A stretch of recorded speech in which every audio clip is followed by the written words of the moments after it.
인문학으로 직장인의 고민과 궁금증을 해결해 드립니다. 인문학이 여러분의 출근길을 가볍게 만들어 드립니다. 직장인을 위한 출근길 인문학. 제165화 선과 악은 명확히 구분되는 것일까?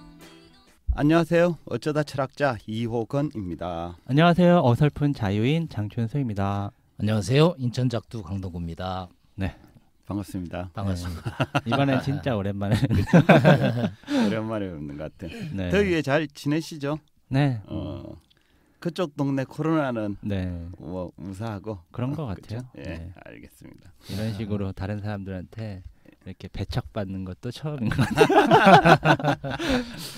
저희가 그 자유인님 동네에 그 코로나 확진자가 많이 나와서 한 주 건너뛰었습니다. 양해해 주시고요. 예. 네.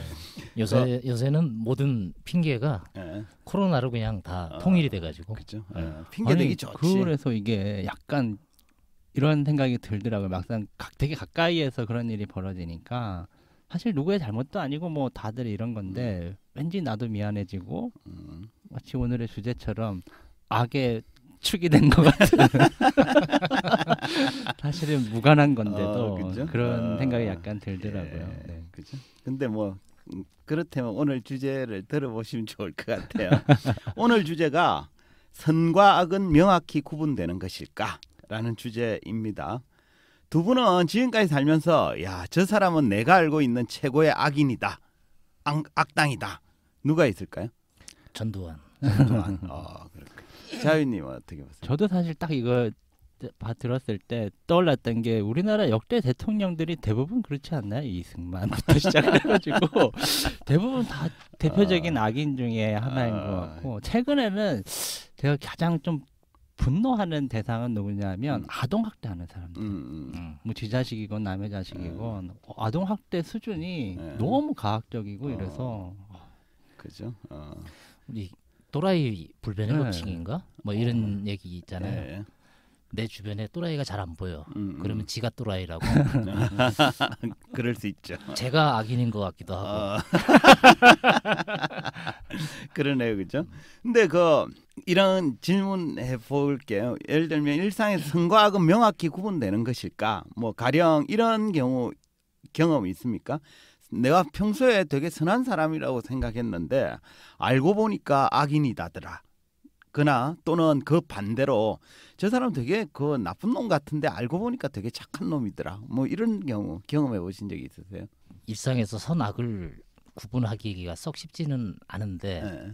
그래서 판단을 대충 하잖아요. 그런 반대되는 사람을 경험하기는 아마 많지는 않을 것 같긴 한데 그런 것 같아요. 좋고 나쁜 거냐 아니면 이게 옳고 그른 거냐. 좋고 나쁜 거는 내가 그냥 주관적으로 판단하면 되는데 네. 옳고 그름의 문제는 늘 좀 헷갈리는 거 아닌가 싶기도 하고. 그렇죠.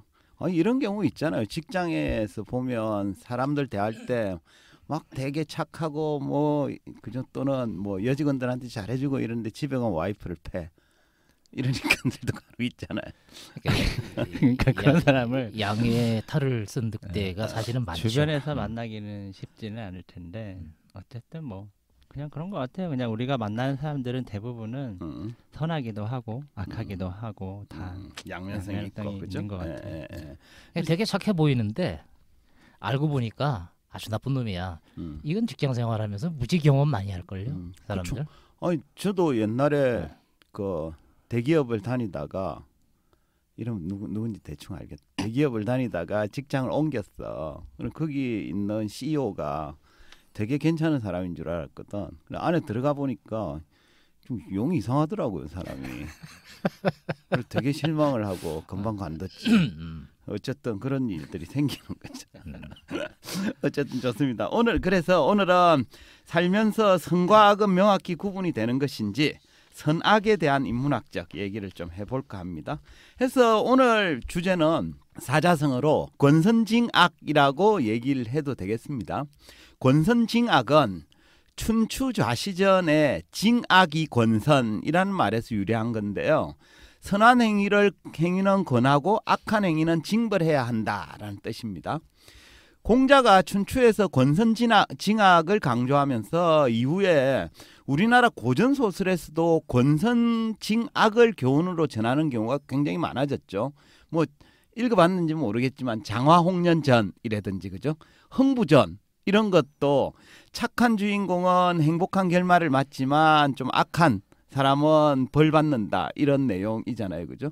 그러니까 착한 흥부는 나중에는 이제 잘 되고 악한 놀부는 벌을 받죠. 그럼 제가 여기 질문을 하나 드릴게요. 소설처럼 우리가 사는 현실에서도 권선징악의 법칙이 실제로 적용될까? 가령 착한 일을 많이 하면 복을 받고 나쁜 일을 많이 하면 반드시 벌을 받을까라는 질문입니다. 어떻게 생각하세요? 그런 세상에 살고 싶죠. 그럼 현실은 아니다. 현실은 아니다. 자유님 어떻게 보세요?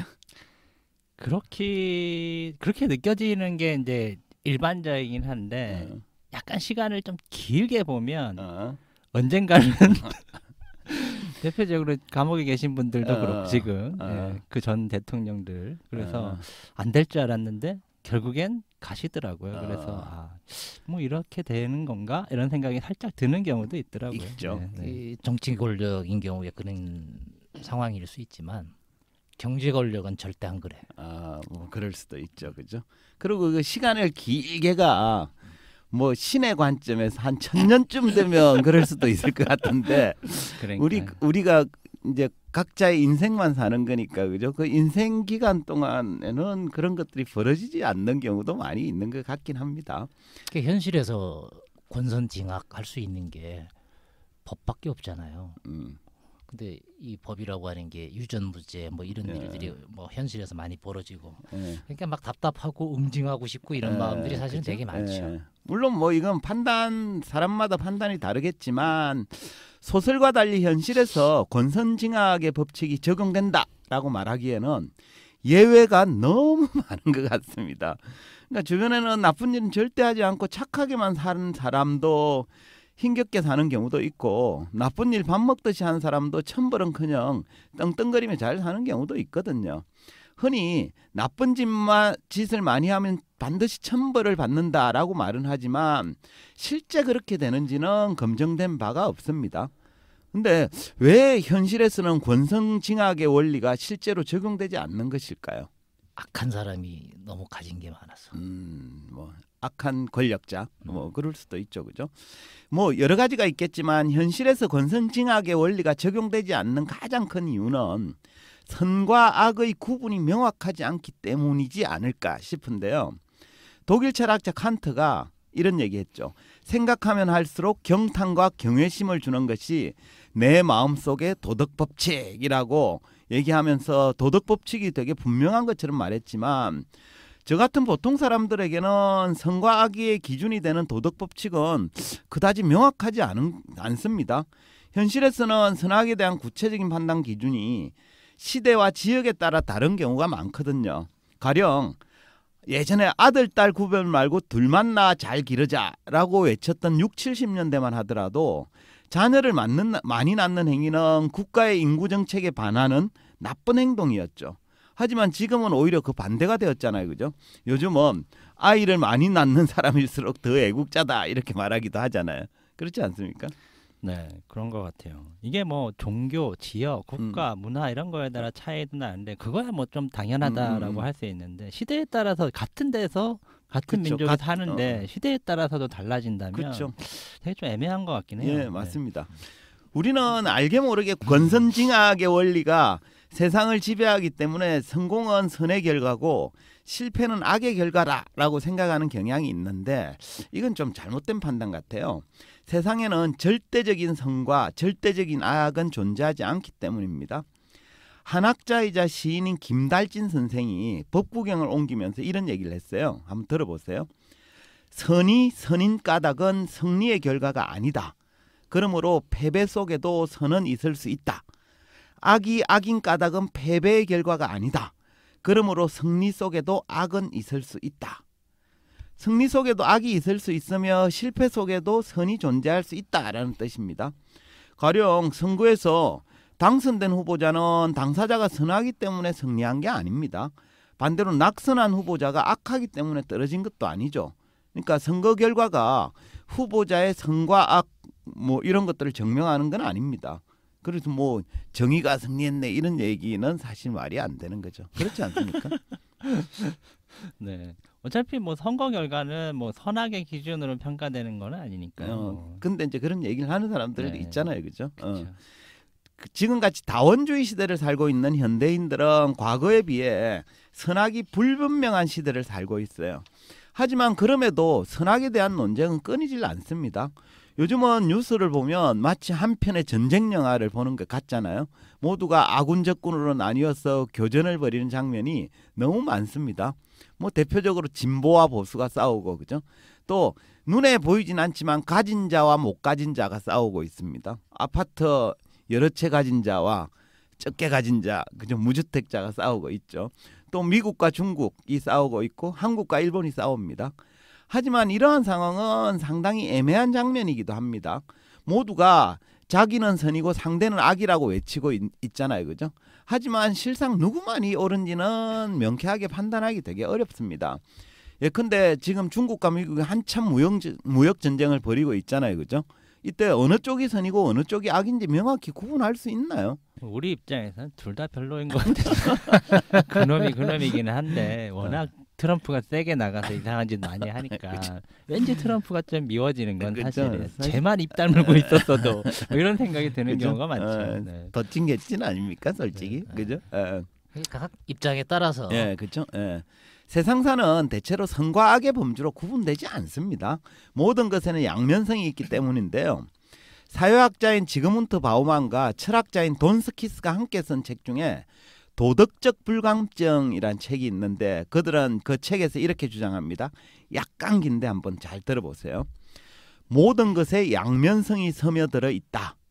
애매하지 않는 상황은 더 이상 존재하지 않으며 마찬가지로 세계사의 무대 위에서 위태롭지 않은 배우는 더 이상 존재하지 않는다.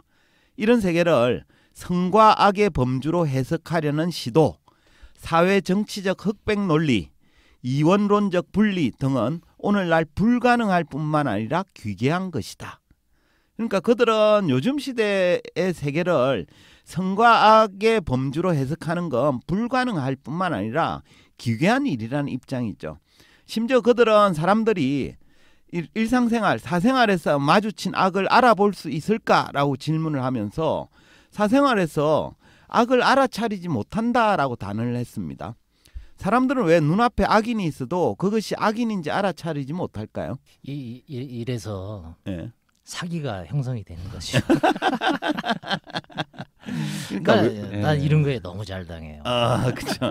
그러니까 내 질문은 왜 앞에 악마가 있는데 그 사람이 악마인지 알아차리지 못하느냐 이거예요. 일단은 뭐 그런 것 같아요. 그러니까 악마가 뭐 이렇게 겉으로 티나게 얼굴 모양이 특이하다거나 말투에서 구별이 가능하다거나 뭐 이런 건 아니니까 그렇기도 한데 사실은 그런 게 아니까 너무 복잡하게 연결돼 있으니까 사실은 내가 칼로 누군가를 찔러 죽이면 명확하게 악이라고 규정할 수 있는데 내가 어떤 사소한 행동을 했는데 건너가서 결국에 누군가를 죽게 만들 수도 있는 거잖아요. 그죠? 네. 이런 거죠. 뭐 그런 것도 그런 내가 시험에서 있죠. 컨닝을 해서 내가 합격을 했는데 누군가는 나 때문에 떨어져서 좌절해서 자살을 하게 될 수도 있는 거고. 근데 모르는 거죠, 그런 상황들. 그러니까 원인과 결과에 대한 관계가 드러나지 않기 때문에 뭐 그것도 좋은 관점인 것 같습니다. 그 바우만과 돈스키스의 표현을 빌리면 악이 평범한 이웃의 모습을 하고 있기 때문입니다. 그러니까 말하자면 이제 양이라는 거 아니야? 양처럼 보인다는 그쵸, 거 아니야? 대놓고 난 나쁜 놈이야 이런 사람 없다는 그쵸? 거죠. 네. 그러니까 왜 아우슈비츠의 왜 사령관이 그랬대잖아요. 이제 거기서는 직장에서는 유태인들을 막 죽이는데 골몰을 하고 실제로 죽였고, 근데 집에만 딱 가면 되게 인자한 얼굴로 와이프를 안아주고 키스를 그죠, 뭐 자식들도 이렇게 안아주고 밥하기 전까지는 거실에 가서 피아노를 쫙 치고 뭐 이랬다는 거 아니에요, 그렇죠? 그러니까 완전히 누가 그걸 악이라고 생각하겠어요. 그러니까 이렇게 평범한 이웃의 모습을 하고 있어서 말하자면 악의 평범성이라고 할 수 있죠. 어쨌든 그들의 주장에 따르면 인류의 역사에는 악은 늘 존재했습니다. 다만 다른 모습으로 존재할 뿐이죠. 가령 2차 세계대전 당시의 악마는 히틀러나 아이히만처럼 전쟁광이나 살인자의 모습으로 존재했습니다. 그럼 요즘 시대의 악마는 어떤 모습으로 존재하고 있을까요? 질문이 어렵나? 네. 그죠? 이것도 잘 드러나진 않겠죠. 그렇죠. 예, 맞습니다. 바우만은 이렇게 주장합니다. 우리의 악마는 이케아, 페이스북의 모습을 하고 있다. 그러니까 요즘 시대 악마는 전쟁광이나 살인마의 모습이 아니라 매우 평범한 이웃처럼 존재합니다. 지금은 인터넷 공간에서 남의 사생활을 엿보고 무심결에 댓글 등을 통해서 누군가에게 상처를 주는 행위를 하는 사람이 요즘 시대의 악마의 모습이라는 거예요. 관련된 바우만의 주장 한번 들어보십시오. 불행하게도 슬픈 진실은 악이 정상적이고 건강한 모든 사람에게 잠재한다는 사실이다. 그리고 가장 심각한 것은 우리 모두에게 내재하는 악의 잠재력이 아니라 우리의 신앙, 문화, 인간관계 등에서도 이런 상황과 사정을 멈출 수 없다는 점이다. 그러니까 바우만에 따르면 악은 모든 사람에게 잠재해 있습니다. 더 큰 문제는 우리가 생활 속에서 그런 악을 행하는 걸 멈출 수 없다는 겁니다. 알게 모르게 우리는 모두 악마의 잠재력을 가지고 있고 자기도 모르는 사이에 악한 행동을 저지르고 있다라는 뜻입니다. 이런 바우만 주장에 동의가 되세요? 네, 100% 100% 동의가 되는 것 같아요. 그죠? 예. 수긍이 되네요. 예, 그죠? 아까 제가 잠깐 얘기했던 거랑도 약간 그쵸? 비슷한 것 비슷한 같기도 것 하네요. 같죠, 네. 그죠? 모르는 거죠. 예, 자기도 모르는 그쵸? 사이에 예. 이러는 거죠.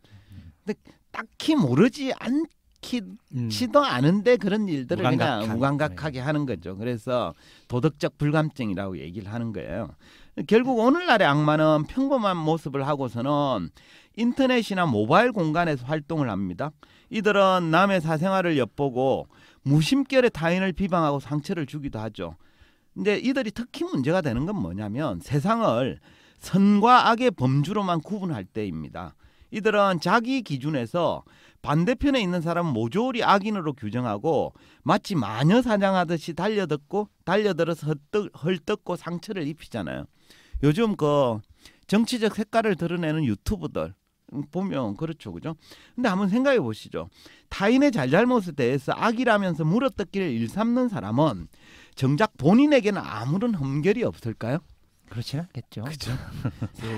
요 몇 년 사이에 특히 우리가 언론인들이 이런 걸 많이 해왔잖아요. 그렇죠. 네. 예, 실제 그렇습니다. 그 지는 더 할 수도 있어요. 근데 이제 상대방 흠결에 대해서는 막 그러는 거죠. 그래서 바우만은 이런 행동을 도덕적 불감증, 이게 책 이름이죠, 그죠? 그 도덕적 불감증의 일종이라고 본 거예요. 사실 모든 인간은 도덕적으로 완벽할 수가 없습니다. 인간이 신이 아니거든요. 따라서 누군가를 완전히 파헤치고 까발려서 도덕적 완벽함을 요구하는 것은 올바른 행위가 아닐 수도 있습니다. 사실 알고 보면 모든 인간은 도덕적 흠결을 조금씩 가지고 있잖아요. 우리 서로 알다시피 다 도덕적 흠결을 조금씩 갖고 있잖아요, 그죠? 완벽한 사람은 어디에도 없습니다. 그렇지 않습니까? 그렇죠. 반성이 됩니다. 그죠? 저는 요즘 인터넷 댓글을 보면 도덕적 불감증에 걸린 사람들이 너무 많은 것 같다라는 느낌을 지울 수가 없어요.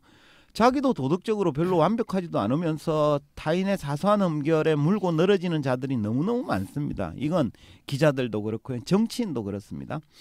이게 비대면 상황이라 더 그럴 그렇죠. 수 있을 것 같아요. 더 불감증이 더 막 정폭되는 게 있는 예. 거죠. 어쨌든 사람은 어느 누구도 완벽할 수 없습니다. 완벽을 추구하려 해도 실수를 하기도 하고 인간이니까 또 뭐 때로는 잘못된 판단을 할 수도 있습니다. 따라서 누군가가 도덕적 흠결을 가졌다고 해서 그 자체로 악인을 취급하는 건 좀 과하고 지나친 처사일 수도 있습니다. 바우만은 이렇게 주장을 해요. 자신은 알려지지도 보이지도 않으려고 노력하면서 다른 사람을 알려고 하는 것은 인간적 공감을 파괴한다. 그러니까 지는 장벽 뒤에 숨어서 지의 흠결은 드러내지 않으면서 남만 공격한다는 뜻이죠. 그러니까 타인에게 적용하려는 도덕적 기준은 본인에게도 동일하게 적용되어야 된다라는 뜻으로 해석할 수 있습니다. 예. 이 국회의원들이 많이 쓰는 말 아니에요? 내로남불 뭐 예. 이 얘기 되게 많이 하는데 그렇죠? 예. 통짜 들어가는 당의 사람들이 이거 엄청 많이 쓰더라고. 그러니까 서로가 서로에게 너무 많이 써서 좀 그쵸? 약간 지긋지긋해요. 예, 그죠? 맞습니다. 근데 조금 전에 바우만이 했었던 그 예. 얘기를 어떤 정치인이 대변하듯이 이렇게 표현한 걸 제가 얼핏 기억을 해요. 예. 그때 되게 많이 공감을 예. 했었던 얘기인데 정치인들은 책 다 한 번 읽었으면 좋겠어. 이게 바우만 얘기였구나. 예, 그죠. 우리가 사는 세계는 선과 악이 명확히 구분되지 않을 때가 많습니다. 따라서 세상을 너무 선과 악이라는 이분법적 범주로 구분하지 않았으면 좋겠습니다. 또 타인에게 요구하는 도덕적 기준을 자기에게도 적용하는 도덕적 감수성, 이건 모든 사람에게 필요하지 않나 이런 생각이 듭니다. 예. 이게 참 누군가를 흠을 잡아서 비난하고 이건 참 쉽게 할 수 있는데 그 사람한테 내가 얘기하고 잣대를 들이댔던 걸 나한테 들이댄다면 누구도 속 자신 없을 건데 라는 그렇죠. 이런 생각이 예. 사실은 또 되게 많이 들죠. 그렇죠? 예. 그렇다고 뭐 이게 도덕 논쟁은 끝이 없잖아요. 그렇죠. 네. 그래서 어쨌든 완벽해져라라는 얘기보다는 오늘 얘기는 타인에게 비추는 도덕적 거울로 자기를 비추어 보면 화들짝 놀라는 사람들이 많을 거다 이런 생각이 드는 거죠. 예. 뭐 심리학에서는 이게 너무 당연하다, 그럴 수밖에 없다, 이게 뭐 행위자, 관찰자, 편향 뭐 이런 얘기들도 하긴 하는데 그럼에도 불구하고 좀 우리가 경계는 해야 될 것 같아요. 특히 요새 이제 뭐 익명성 이런 것 때문에 온라인상에서 막 온갖 비난 때문에 뭐 사람들이 꽤 많이 죽어나가기도 하잖아요. 이렇게 비난한다고 해서 자기가 뭐 어떤 도덕적 우월감이 생기는 것이 아니다라는 생각을 좀 명심했으면 좋겠고, 또 오히려 자기 자신을 좀 거울처럼 바라보는 계기로 삼는 게 더 좋지 않을까 뭐 이런 생각을 좀 해봅니다. 그렇죠, 그렇죠. 예. 그럼 좋습니다. 마무리 할까요? 한 줄 평 부탁드리겠습니다. 우리 작두님부터. 참 한 줄 평하기가 되게 어려운 주제네요. 다만 그냥 직장인 버전으로 예. 드는 생각은 직급이 위에 있을수록 어쨌든 우리가 단순히 딱 권력이라고 하는 측면에서 보면 예. 낮은 직급 사람보다는 훨씬 더 많은 영향력, 권력을 가지고 있는 사람이다 이런 거고, 또 아래쪽에 있는 구성원들은 그 사람이 조금 더 도덕적으로 올바르기를 바라는 기대를 요즘에 특히 더 많이 벌어지고 그렇죠. 있는가. 아무래도 권력일수록 그렇죠. 그죠? 도덕적 감수성이 더 필요하죠. 그래서 오늘 뭐 이거 한마디 얘기가 가장 좋을 것 같은데. 예. 거울을 봐라. 거울을 보라. 그죠? 거울을 들어 타인을 비추지 말고 너 자신을 먼저 비춰보라. 좋습니다. 자유인님. 네, 이건 뭐 이런 얘기 많이 들어보셨을 텐데 그냥 이렇게 정리하고 싶습니다. 누군가에게 손가락질 할 때 5개 중에 3개의 손가락은 자신을 향하고 있음을 기억하자. 그렇죠. 좋습니다. 3개가 되네요. 네 개 아닐까 이러고 실제 해봤어요. 좋습니다. 오늘은 선과 악은 명확히 구분되는 것일까라는 주제로 이야기했습니다. 소설을 보면 정의는 승리하고 악은 심판을 받는 권선징악의 원리가 잘 작동되는 것 같지만 현실에서는 권선징악의 법칙이 적용된다고 말하기에는 예외가 너무 많습니다. 왜냐하면 우리가 살고 있는 시대에는 선과 악이 뚜렷이 구분되지 않는 경우가 많기 때문입니다. 지그문트 바우만의 주장에 따르면 오늘날 악마는 평범한 이웃의 모습을 하고 있으며 악은 모든 사람에게 잠재해 있습니다. 더 큰 문제는 우리가 생활 속에서 그렇게 악을 행하는 일을 멈출 수가 없다는 점입니다. 알게 모르게 우리는 모두 악마의 잠재력을 가지고 있으며 자기도 모르는 사이에 악한 행동을 저지르고 있다는 뜻입니다. 사람은 누구도 완벽할 수 없습니다. 완벽을 추구하려 해도 실수도 하고 잘못된 판단을 할 수도 있습니다. 따라서 누군가가 도덕적 흠결을 가졌다고 해서 그 자체로 악인 취급을 하는 것은 과한 처사일 수 있습니다. 따라서 오늘날에는 세상을 너무 선과 악이라는 이분법 범주로 구분해서는 안 되며 타인에게 요구하는 도덕적 기준을 자신에게도 적용하는 도덕적 감수성은 모든 사람에게 필요하다라는 말씀을 드리겠습니다. 이것으로 직장인을 위한 출근길 인문학 제165화를 마치도록 하겠습니다. 저희는 다음 시간에 다시 찾아뵙겠습니다. 네, 감사합니다. 감사합니다. 감사합니다.